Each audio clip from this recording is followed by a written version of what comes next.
অস্ট্রেলিয়ার প্রতীক হিসেবে পরিচিত ক্যাঙ্গারু প্রকৃতির এক আশ্চর্য বিবর্তনের গল্প বহন করে। এই প্রাণীকে আমরা সাধারণত মায়ের থলির ভেতরে থাকা শিশুসহ দেখতে পাই, যেন মনে হয় বাচ্চাটি সেখানেই জন্মেছে, কিন্তু প্রকৃতপক্ষে এই ধারণা সম্পূর্ণ ভুল। ক্যাঙ্গারুর শিশুর জন্ম ও বেড়ে ওঠা পৃথিবীর সবচেয়ে বিস্ময়কর প্রজনন প্রক্রিয়াগুলোর একটি, যা মায়ের শরীরের ভেতর নয় বরং বাইরে ঘটে, কিন্তু মাতৃত্বের বন্ধনে ঘেরা।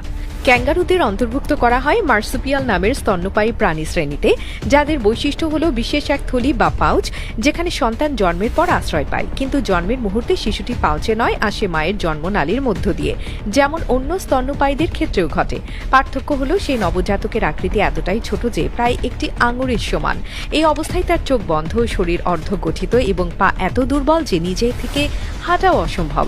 তবু এই ক্ষুদ্র প্রাণীটিকেই নিজের জীবন রক্ষার প্রথম যাত্রা নিজে সম্পন্ন করতে হয়, মায়ের বার্থ ক্যানাল থেকে বেরিয়ে তার পেটের থলির ভেতরে পৌঁছানো পর্যন্ত।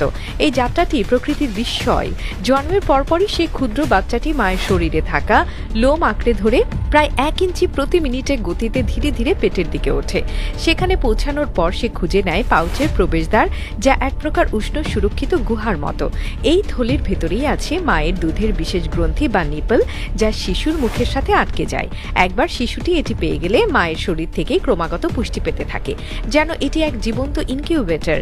এই অবস্থায় শিশুটি প্রায় 6 থেকে 7 মাস পর্যন্ত থলির ভেতরেই থাকে, বাইরের পৃথিবী থেকে পুরোপুরি বিচ্ছিন্ন।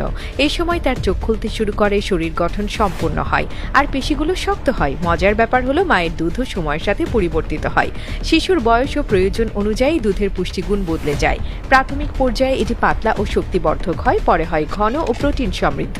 বিজ্ঞানীরা বলেন এটি এক ধরনের বায়োলজিক্যাল ফিডব্যাক সিস্টেম। প্রকৃতি নিজেই শিশুর বৃদ্ধির চাহিদা অনুযায়ী দুধের গঠন পরিবর্তন করে। 7 মাস পর শিশুটি প্রথমবারের মতো থলি থেকে মাথা তুলে বাইরের জগৎ দেখে, আবার ফিরে যায় নিরাপত্তার ঘরে।